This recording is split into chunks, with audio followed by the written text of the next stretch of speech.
Dear Eyal Weizmann, dear members of the research group Forensic Architectures, ladies and gentlemen, welcome to the opening of the project Forensis at the Haus der Kulturen der Welt. Let me start with two introductory remarks. First, since we have a lot of people from London tonight as our guests who at the same time developed this project, I prefer to speak in English. It is just a modest sign of hospitality. At the same time, I would like to welcome the whole team of Forensic Architecture. Yes.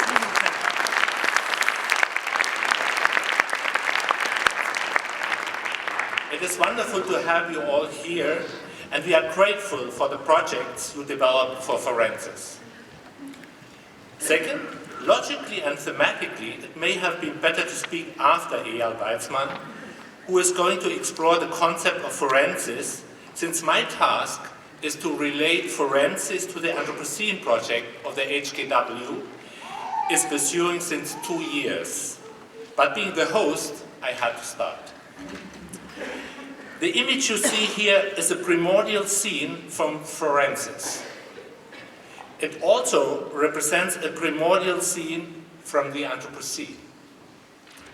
It is a woodcut from the Judicium Jovis, the Judgment of Jupiter, which was published shortly after 1490 in Leipzig. Horst Bredekamp rediscovered the text and the picture for us in an essay he wrote in the 1980s.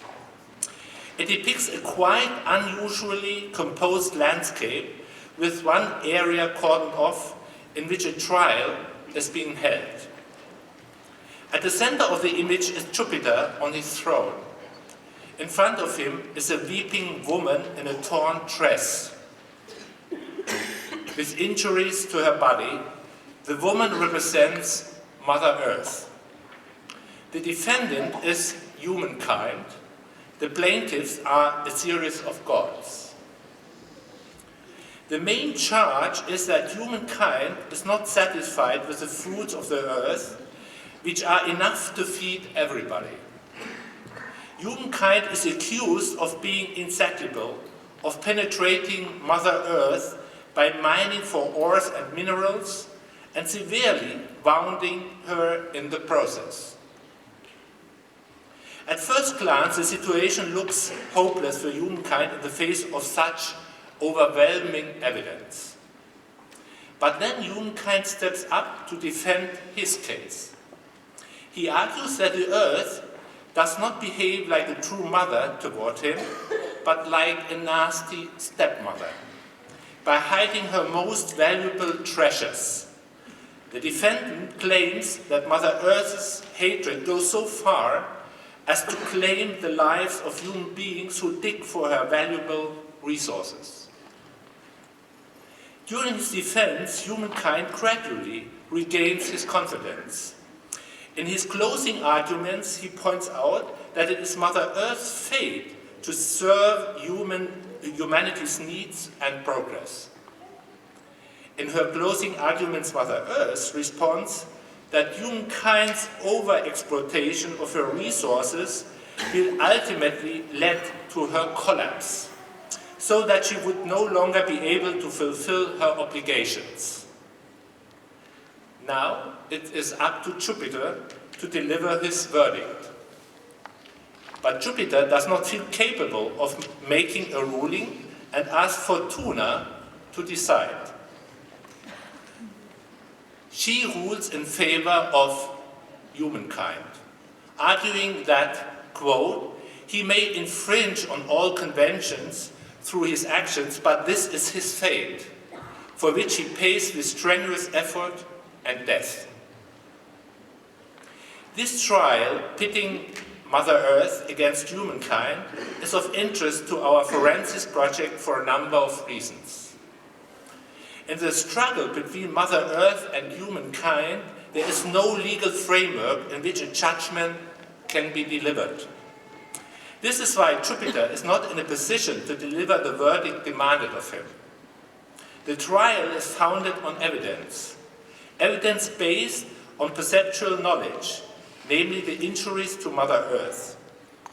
Wounds inflicted by humankind, wounds illustrated by the torn dress. Both in terms of the image and the argument, ultimately it is not an ethical or moral issue that must be addressed, but the destruction of an aesthetic order. By mining, humankind infringes upon Mother Earth's integrity and in doing so damages her beauty. The cases presented here in the Forensis project also exist in undefined legal zones, whether we are dealing with the war being waged with drones in Pakistan, the bombardment of Gaza, or the destruction of the livelihoods of the indigenous population by war in Guatemala. While classical forensics play a well-defined role in the sense of a systematic analysis of criminal acts based on a clearly regulated rule of law, forensis, as presented here, is to be regarded as a forum in the classical sense, one in which the trial is being staged. The trial is based on evidence. However, since it is not taking place in a clearly defined legal jurisdiction, the basic categories and definitions are up for grabs. This means that the proceedings must first explore what the trial is about and identify the perpetrator and the victim. The same applies to our 15th century trial. At first, it is not clear what the basic object of the trial is.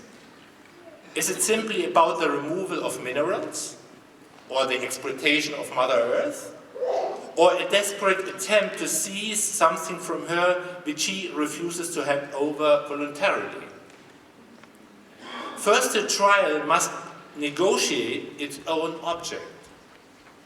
This object depends on how those involved see the world, how they perceive it.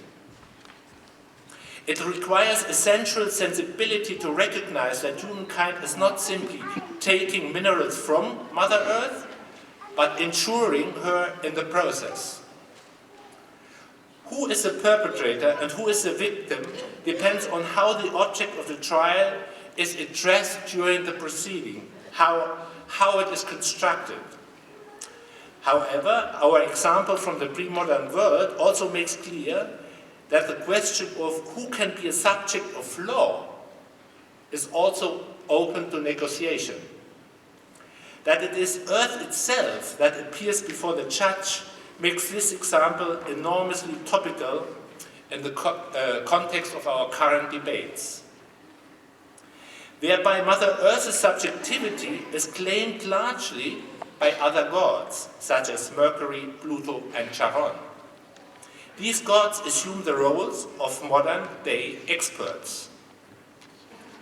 From our perspective, the 15th century trial introduces a development at the end of which humankind has in fact harnessed so many forms of energy that he is in a position to radically transform or even destroy the Earth as a whole, both in military and in economic terms.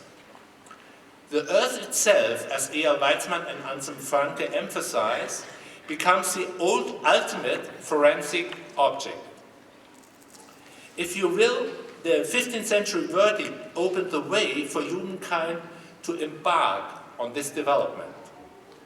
Fortuna gave humankind permission to continue exploiting the Earth for its own purposes. But what grounds are there for this verdict, and what does it mean for us today? Fortuna does not base her acquittal of humankind on the facts laid out before her. Instead, she points out humankind's fate. She acknowledges a certain role for humankind in the cosmos. This role includes permission to make mistakes, but in return, its existence and actions are finite. Fortuna does not acknowledge that by mining, humankind damages the order to which he belongs. The verdict she delivers is aesthetic. The cosmos to which humankind belongs retains its order and the overall scheme of things is not endangered. Fortuna's verdict makes sense for the 15th century because humanity's interference with nature was still taking place on a highly localized level. At the same time, the legal battle between humankind and the earth at the end of the 15th century marks an essential tipping point. This tipping point is manifested by the fact that Jupiter delegates the verdict to Fortuna. Jupiter stands for a permanent, incontrovertible world order. In Fortuna's hand, this world order becomes dependent on the development of history. The case itself, in which the legality of human behavior toward the earth is questioned, indicates that the relationship between these actions and the standards by which they are judged are beginning to diverge. As a result, these tipping points become forensic moments. We have reached another such point now, at the beginning of the 21st century. Humankind, by emitting fossil energies, have become a force of nature in the history of the earth. He has begun to change the climate, amongst other things. First of all, we must acknowledge that we should not morally evaluate climate change as a good or bad thing per se. But it is quite obvious that climate change and other developments connected with the Anthropocene have destabilized both local and global orders. Today we have reached another tipping point. Yet this one consists not of rising sea levels or dwindling fossil resources. It is first and foremost about the fact that over the last centuries, human beings have launched processes that have led to developments for which we no longer have any standards, measurements at our disposal by which to judge them.